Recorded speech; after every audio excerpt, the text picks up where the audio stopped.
ঈদ উল ফিতর উপলক্ষে Kamalapur railway station এখন ঘরমুখো মানুষের ভিড়ে মুখর। ট্রেনের টিকিট কাটা থেকে শুরু করে ট্রেনে ওঠার অপেক্ষা সব কিছুই যেন এক যুদ্ধ। আমরা এখন যাত্রীদের কাছে জানার চেষ্টা করব তাদের বাড়ি ফেরার অভিজ্ঞতা।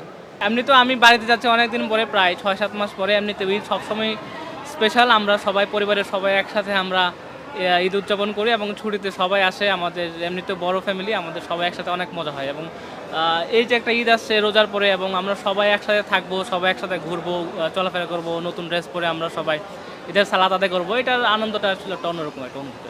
ওইটা তো আর ভাষায় প্রকাশ করা যাবে না। বাবা মা আছে, নিজের ওয়াইফ আছে, তাদের সাথে ঈদ করতে যাবে। এমনিতে আমি প্রতি সপ্তাহে যাই, কিন্তু এটা মনে হচ্ছে যে আগের দিনের তুলনায় অনেক ভালো লাগতেছে।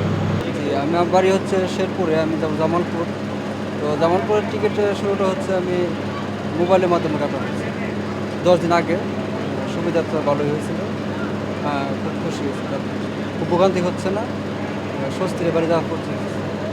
4 মাস পরে বাড়ি যাচ্ছি, খুব আলহামদুলিল্লাহ খুব খুশি। আর মন আনন্দ হচ্ছে। রোজার দিন 30টা রোজা রেখে একটা দিন আনন্দের সহিত কাটানো হবে পরিবারের সাথে।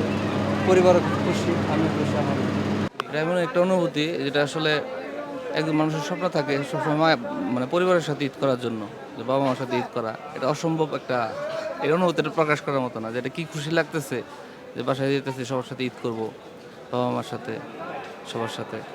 অন্যরকম আনন্দ, অন্যরকম ফিলিংস। আসলে অনেক দিন পরে বাড়ি যাওয়া হচ্ছে, সবার সাথে দেখা হবে। আমরা পড়ালেখার জন্য এখন আপাতত ব্যস্ত ছিলাম। এটা মানে বলে প্রকাশ করার মতো না আর কি, অনেক ভালো অনুভূতি।